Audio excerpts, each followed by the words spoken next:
After years of discussion, talk turns into action on an agriculture policy for Dominica.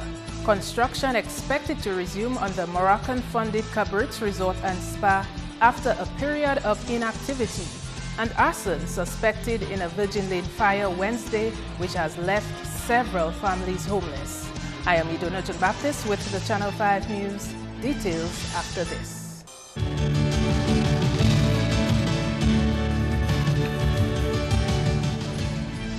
Topping the news, players and stakeholders in the agriculture industry are meeting this week to review a draft National Agriculture Policy and Action Plan for the country.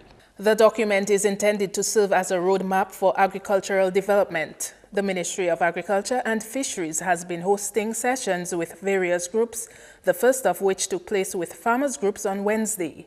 On Thursday, the private sector came together at Garaway Hotel, where the Permanent Secretary in Ministry of Agriculture highlighted some of the issues the policy will address at an opening ceremony. Rural employment and business competitiveness, poverty reduction and income generation for rural communities, empowerment of rural communities, rural infrastructure, how we treat with feeder roads, farm access roads, the new dispensation on how we build agricultural infrastructure, sheds and toilet facilities, and all those things that are now being demanded for agriculture in these times. Irrigation systems, how to treat with environmental impacts of agrochemicals. These things are very important. Several attempts have been made since 2007 to develop an agriculture policy. Eliud Williams, a business and management consultant, was awarded the consultancy to ensure completion of the policy. Essentially what I'm doing is to review some of these earlier efforts to come up with a plan that can be approved by the Cabinet of Dominica. And that plan, as I said, is being done in collaboration with the CARICOM Secretariat, which itself, together with ECA, has an agricultural policy program for the entire region. So we're saying, in terms of policy objectives, let's focus on employment and agricultural business. Let's begin to see farming, not just as farming, but as agricultural business. Let's see our farmers as entrepreneurs and business people, business owners. We're also going to focus on competitiveness, because that is critical if we are going to be able to sell in the region and beyond. The CARICOM Secretariat is funding the development of the policy under the 10th European Development Fund. Let's move on to the north now, where work on the Moroccan-funded Cabrit Resort and Spa project is due to resume soon.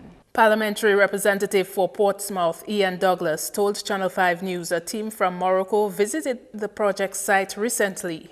The government of the Kingdom of Morocco is funding the hotel to the tune of $13 million. In short order, we expect that the project will recommence and will be completed. The delegation was here about 2 weeks ago.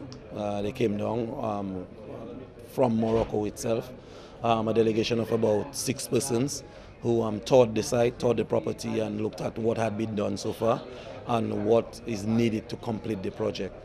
Of course, you know that the project is at the phase where you're going into more specifics, like things like tiling, the painting, the fittings, electricals, plumbing, that sort of thing has to be completed, the swimming pool. So they're looking at that. They went back to Morocco having determined what is needed so that they can source the materials needed and ship them down so that we could continue and complete the hotel. The hotel will offer 58 rooms and 10 suites. The project, which began in October 2011, was expected to be completed in 2013.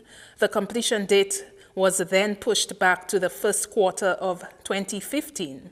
Those delays, according to Douglas, were no fault of his government and were in part due to political instability in Morocco. Remember that the Moroccan hotel was always a gift from the government of Morocco, from the king himself, to the government of Dominica.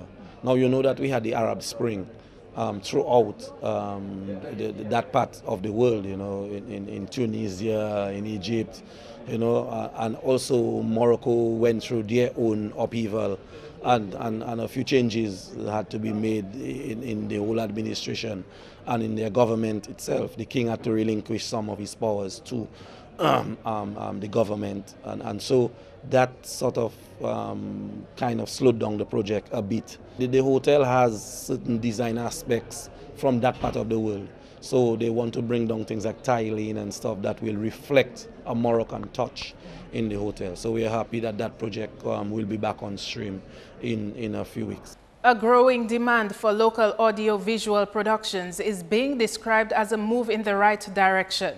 Director of Trade Mathan Walter made his remarks during an opening ceremony of an audiovisual workshop for professionals across the OACS region.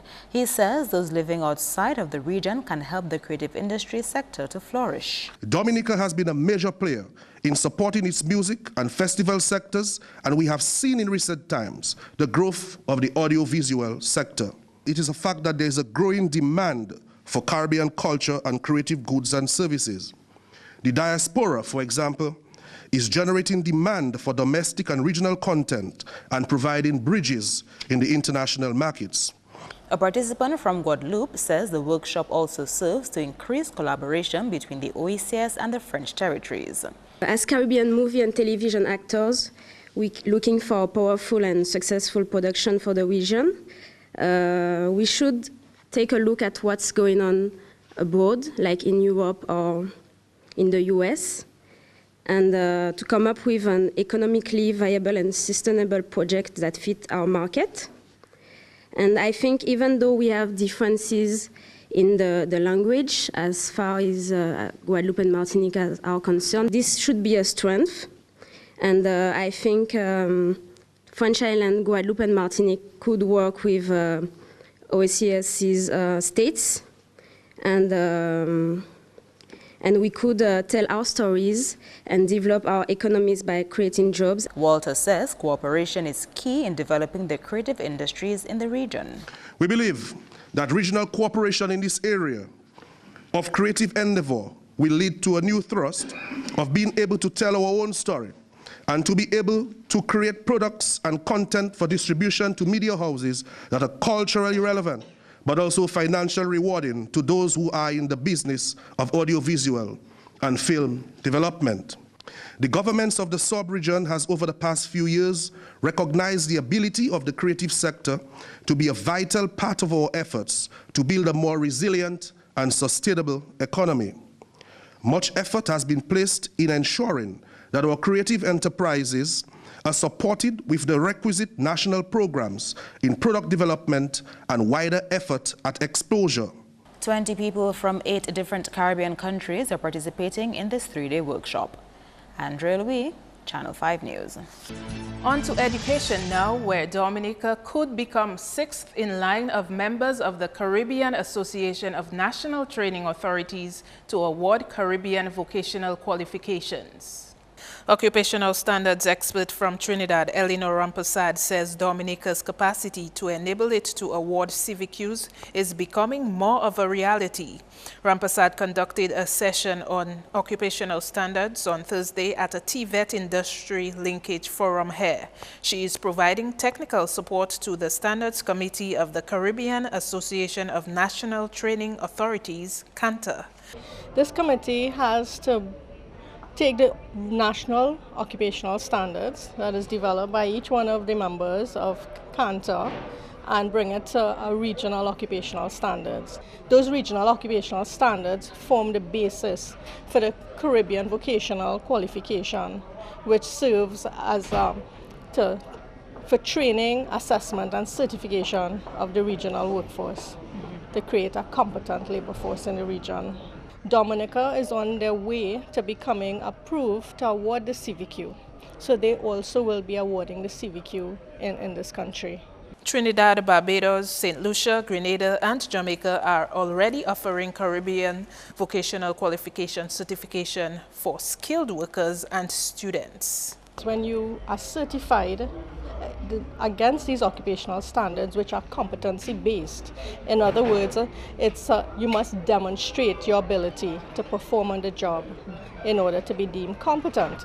So a person going through a system of training using the occupational standards, graduate work ready, so they can perform on the job.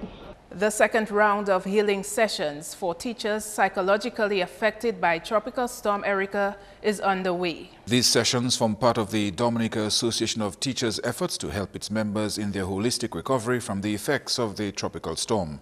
Well, the second part has started very well with the consultant who has agreed to do it, and they have been going quite well. I mean, it just tells us the amount of work there is to be done. But the teachers are responding and she's responding. But what we know, we were trying to have it completed before Easter holidays, but it's not possible because you're dealing with human beings, and in some sections, she has to do more than what we anticipated. That was expected. The healing sessions, expected to finish before the end of the school year, is part funded by the Canadian Teachers Federation and Education International. As soon as we heard about Erika, we contacted DAT.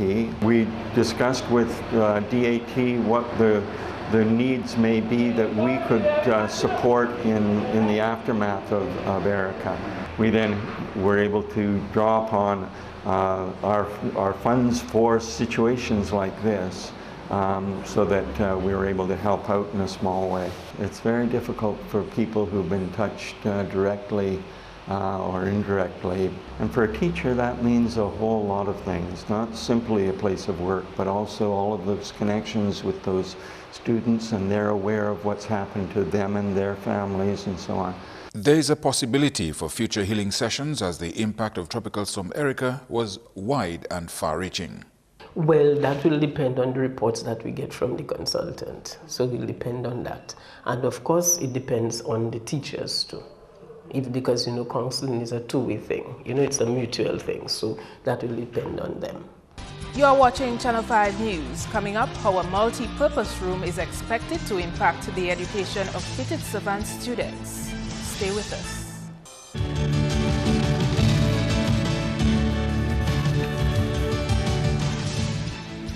Thanks for staying tuned. Investigators have suspected arson in a fire at Virgin Lane on Wednesday morning. Police are assisting fire officers with investigations into circumstances surrounding the cause of the blaze. At this moment, investigation is going on into the cause of fire, and what we can report is that the police is also assisting in that fire. The total damage is still being summed up by the investigators as per the amount of houses that were damaged. At present, we can see that 3 separate houses, which were divided into various little apartments, were completely destroyed by the fire. And a number of families are presently left homeless because of that fire. Actually, in that investigation, that we could say that arson is not ruled out as one of the causes. Residents of Virgin Lane are suspicious about the incident since one house was allegedly set on fire in the area on Monday. The night before, Monday night, right, the fire began. When the fire began, it started at my auntie's house, Binta Bruno, started at her house, they outed, it was a little thing. They say, well, maybe somebody sent it. It started at that same house, the house is on a mattress. A boy was currently in police custody for that because he was always threatening to burn down the area. A multi-purpose room for the children of Petit Savant is now officially opened. The fully equipped multi-purpose room was a collaborative effort between the Rotary Club of Dominica and the Sandals Foundation. This resource room is at the former Teachers Training College in Bath Estate, where the Petit Savant children currently have classes. This multi-purpose room is a shining example of effective partnership between the public sector and civil society. This partnership between the Ministry of Education, the Sandals Foundation, and the Rotary Club of Dominica was intended to bring hope to the people of Petit Savant, and especially the children. We want you children to know that people in Dominica, in the region, and internationally care about your well-being and will assist you in returning to your normal life. The multipurpose room cost over $32,000 US. For us, it's not really about the money value. For us, it's about the children. And it's about the children, their education, and securing their future. You're our neighbors, and we were distraught when we learned of the massive destruction that took place here and the lives lost with the passing of Erika. Immediately, we launched a campaign. We reached out to our local partners, and we reached out to our hotels. We were able to reach out to Dell, to Tropicar, to School Speciality, and to Scholastic, and all of them came on board. Sandals Foundation plans on returning to Dominica to continue helping with the education sector. We are also excited to announce that this will not be our final project here, because we have partnered with Hands Across the Sea, a longtime partner of ours from St. Lucia, Antigua, and Grenada, and we are looking at another library to assist at the Newtown School. The Sandals Foundation has worked with over 98 schools across the region. The idea? To build up infrastructure, to train teachers, to bring in supplies, and to bring updated technology to our schools. We want to give the children of the Caribbean the same opportunities that children have across the world to reach their full potential. Government has reaffirmed its commitment to the relocation of displaced Petite-Savanne residents. That announcement from Minister for Education Peter Seja. He was addressing pupils and staff of the Petite-Savanne Primary School Wednesday ahead of the official opening of a multi-purpose room on their present school compound. Seja says though displaced, efforts were being made to have the pupils in a comfortable environment which is conducive to learning. The government of Dominica remains committed to the relocation of the people of Petite-Savanne to your new area that will return you to the feeling of community that you may have lost during the passage of Tropical Storm Erika. But in the meantime, we are indeed happy that the children of Petite-Savanne here at Bath Estate your stay will be significantly enhanced with this much-needed facility. The multi-purpose room is being seen as a means to help the pupils of the Petite-Savanne Primary continue to achieve academically. The pupils have performed exceptionally well in literacy and numeracy in grades K, 1 and 2. They have been and continue to do well academically. We need them to continue to do so. However, the teaching and learning process that leads to success can never be left to chance. And so this multi-purpose resource room will fulfill the need for resources that were lost, alleviate the strain on a system that is working to ensure that the needs of all schools are met, and most importantly, provide the kind of environment that is conducive to learning and success. The fully equipped multi-purpose room was made possible through the collaborative efforts of the Rotary Club of Dominica and the Sandals Foundation. The Coolibistry Primary School is also set to benefit from a similar gesture. And the Adult Education Division is reporting success with its parenting program. The division recently wrapped up one of its programs with 2 more scheduled for the near future. We are going on a drive to do parenting programs around the island. We are now having one at Grand Fort, where we targeted men, because sometimes men don't participate in programs. So we went to them. We went to the shop wherever they are, and then we are having one at Point Michel. So we are doing parenting education classes for parents, not because they don't know how to be parents, but because sometimes the challenges of parenting, you need help, you need another person to assist you. So we do that for our parents, and we also offer skills training as well. We have 7 zones, and each officer is supposed to organize at least one parenting program in every zone. Joseph says though the program has been ongoing for a few years, the participants continue to reap success. Some parents tell you we have seen increase in attendance at school because we always work with the schools. We go to the principal and we ask what are the problems that you encounter, can we assist, can we help you in any way, and they will say yes, come. Or sometimes they call us and they say, can you come, can we do a parenting program together. So we've seen increase in attendance. Parents have also told you that the kind of abuse that the children used to suffer, physical abuse, they've now changed that, because we used to tell them you cannot punish a child, not giving the child food and still punish the child physically again. So parents tell you know what, when I come to punish my child, I remember that I shouldn't give them double punishment, you know. So we having successes. We can see the success through the schools, and we can also see the success from the parents themselves. Sports is next with Kenny Williams.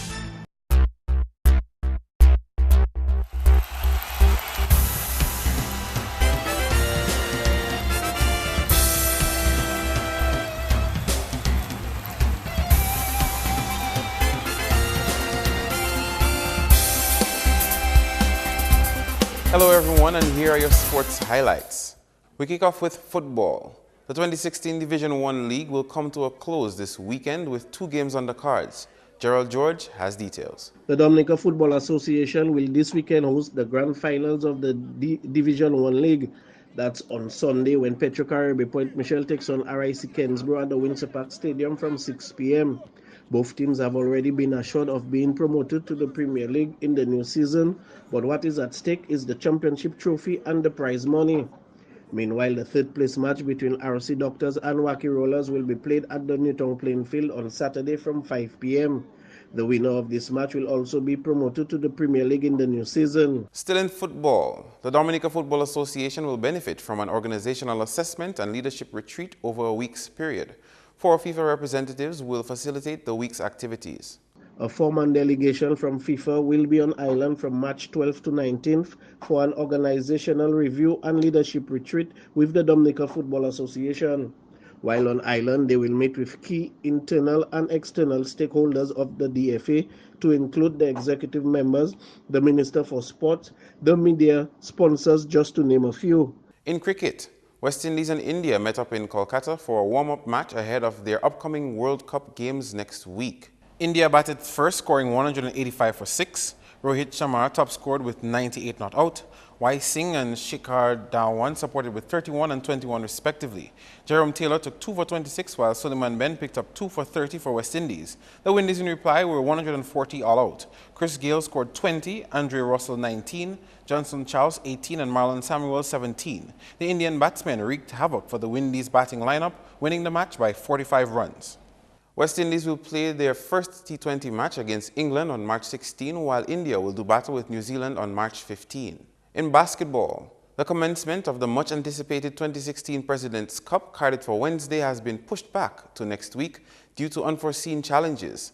Vice President of the Dominica Amateur Basketball Association, Sergi Joseph, says that the delay is unfortunate. Due to circumstances beyond our control, the ABA would like to announce that the President's Cup has been postponed. Unfortunately, the venue allocated for the tournament, which is the Mastercard Court, some final preparations are being made on the court, and it will not be ready in time to host the tournament, which was scheduled to begin tonight, Wednesday. The games have been rescheduled to Wednesday the 16th, which will be the 2 games in the semi-finals, and the finals will be played on Friday the 18th of March. Meantime, all clubs are expected to make an appearance at the Massacre Court on Saturday. However, the activities scheduled for Saturday 12th of March on the Massacre Court remain as scheduled. The activities begin with the Media Day, which starts at 4 p.m. All players are expected to be present in uniform to get the professional photo shoot session with a professional photographer, which will follow by the opening ceremony at 6:30 p.m. and also the prize giving ceremony for the 2015 season. We will then have the 2016 Ballarama, which all teams are expected to participate in, followed by an exhibition game between a North All-Star team versus a South All-Star team.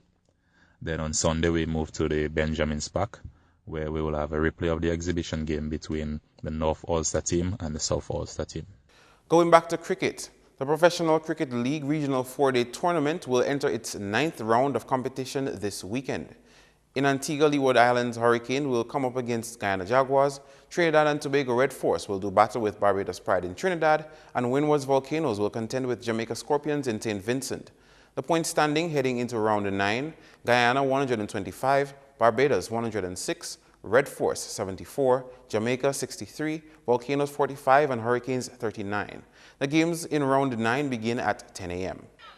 In high school sports, The 2016 Secondary Schools Under-14 Netball Championships will be up for grabs when the Northeast Comprehensive and First Choice Delight Portsmouth Secondary School go head-to-head on Friday. NECS defeated Convent High School in their semi-final round by 19 points, while PSS won over Goodwill Secondary by 20 points on Tuesday. The final is carded for Margot at 3 p.m. That's all the time for sports. I am Kenny Williams. Join us again next time.